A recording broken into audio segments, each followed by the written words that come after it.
आपने देखा होगा हमारे आसपास फ्रेंड सर्कल में या वर्क प्लेस में ऐसे लोग जरूर होते हैं जो बड़ी ही आसानी से अपनी बात मनवा लेते हैं, जो अपने बारे में ज्यादा कुछ नहीं बताते पर आपके बारे में सब कुछ जान लेते हैं, जो बिना आर्ग्यूमेंट किए सामने वाले तक अपनी बात पहुंचा देते हैं। ध्यान से देखना, ऐसे लोग पावरफुल होते हैं। यानी पावर एक ऐसी चीज है जो हम सबके पास हो सकती है, बट हम इन चीजों पर ध्यान नहीं देते। हमें कोई कुछ पूछता है तो हम अपने गोल्स, एम्बिशंस सब कुछ बता देते हैं, साथ ही वो भी बता देते हैं जो उसने पूछा ही नहीं है। कोई जरा सा कुछ कह दे तो हम बहस करने पर उतर आते हैं। क्या ऐसे बनेंगे हम पावरफुल? ऑब्वियसली नहीं। तो फिर कैसे? आपको पावरफुल लोगों की कुछ आदतें अपनानी होगी। इसीलिए आज की इस वीडियो में मैं रॉबर्ट ग्रीन की बुक 48 लॉज ऑफ पावर से 4 ऐसे लॉज शेयर करने वाला हूं जो आपको एक्सट्रीमली पावरफुल बना देंगे। यकीन नहीं हो रहा? वीडियो के एंड तक हो जाएगा। फर्स्ट पॉइंट है always say less than necessary. Louis नाम का एक राजा हुआ। एक दिन राजा के आने से पहले ही दरबार में कुछ मंत्री और समझदार लोग राज्य के मुद्दों पर डिबेट और आर्ग्यूमेंट्स कर रहे थे। पहले तो बहुत देर तक कड़ी डिबेट चली, पर जब उनसे रहा नहीं गया तो वो लोग प्यार से मसला सुलझाने लगे।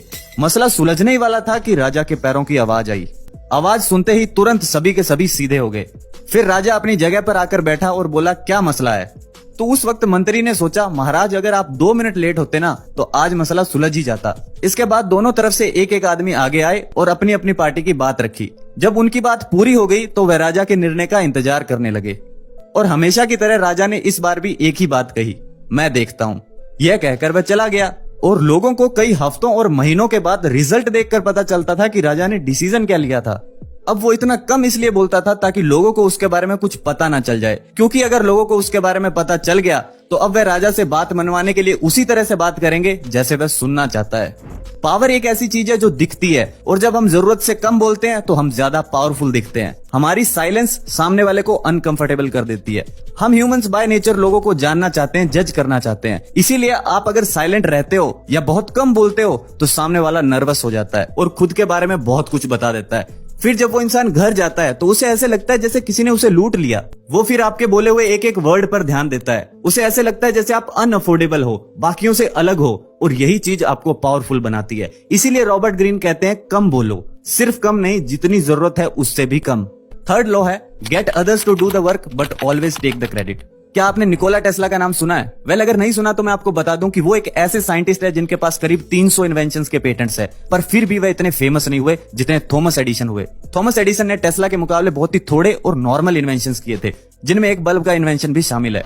टेस्ला के फेमस ना होने की वजह यह है कि वह काम तो बहुत करते थे पर कभी क्रेडिट नहीं लेते थे। इसी वजह से लोगों को उनके बारे में पता ही नहीं चलता था और ना ही उन्हें इन्वेंशंस के लिए फाइनेंशियल सपोर्ट मिलता था। टेस्ला ने एडिसन के लिए डेली 16 से 18 घंटों तक काम किया ताकि वह करंट सिस्टम बिल्ड कर सके। एडिसन के हिसाब से डीसी यानी डायरेक्ट करंट सिस्टम सही था, बट टेस्ला के हिसाब से एसी यानी ऑल्टरनेशन करंट सिस्टम बिल्ड करना ही सही आइडिया था। इसी बात से नाराज होकर एडिसन ने उसको पैसे भी नहीं दिए और सपोर्ट भी नहीं किया। कुछ सालों बाद उसका क्रेडिट भी वेस्टिंग हाउस नाम की कंपनी ने ले लिया, और वही एसी सिस्टम आज भी हम एज ए स्टैंडर्ड सिस्टम अपने घरों में यूज करते हैं। थॉमस एडिसन सबसे ज्यादा फेमस इसलिए था क्योंकि वह खुद भले ही थोड़े से इन्वेंशंस करता था, पर एक बिजनेसमैन की तरह टेस्ला जैसे लोगों से इन्वेंशंस करवाता था और सारा क्रेडिट उसे मिल जाता था। अब मैं आपसे लोगों के काम का क्रेडिट छीनने को नहीं कह रहा, मैं सिर्फ इतना कह रहा हूं कि जब आपके किसी फील्ड में स्ट्रॉन्ग एंड रेप्यूटेटेड इमेज बनाने के बाद अगर दूसरे लोगों से काम करवाओगे तो भी उसका क्रेडिट आपको ही मिलेगा।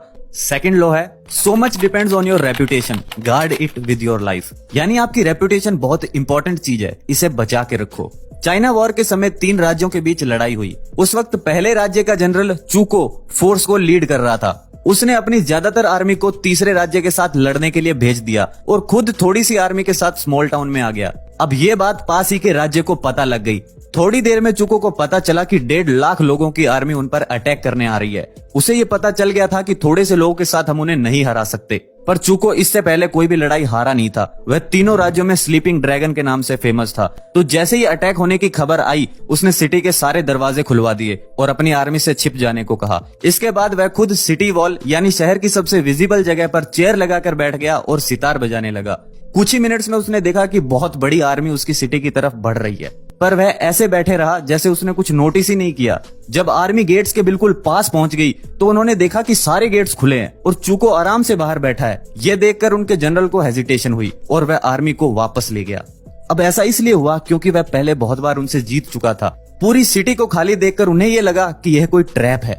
तो दोस्तों, यह है रेपुटेशन की पावर, जो बिना एक भी गोली चलाए पूरी आर्मी को वापस भेज सकती है। ऑथर इस लॉ से यही समझाना चाहते हैं कि लोग आपसे ज्यादा आपकी रेपुटेशन की इज्जत करते हैं। रेपुटेशन आपको बड़ी बड़ी डेंजरस सिचुएशन से बचा सकती है। शुरू में आप किसी एक क्वालिटी से रेपुटेशन बिल्ड कर सकते हैं, ये ऑनेस्टी, सिंप्लिसिटी या कुछ और भी हो सकती है। इसके बाद धीरे धीरे लोग और क्वालिटीज के लिए भी आपको स्ट्रांग और पावरफुल समझने लगेंगे।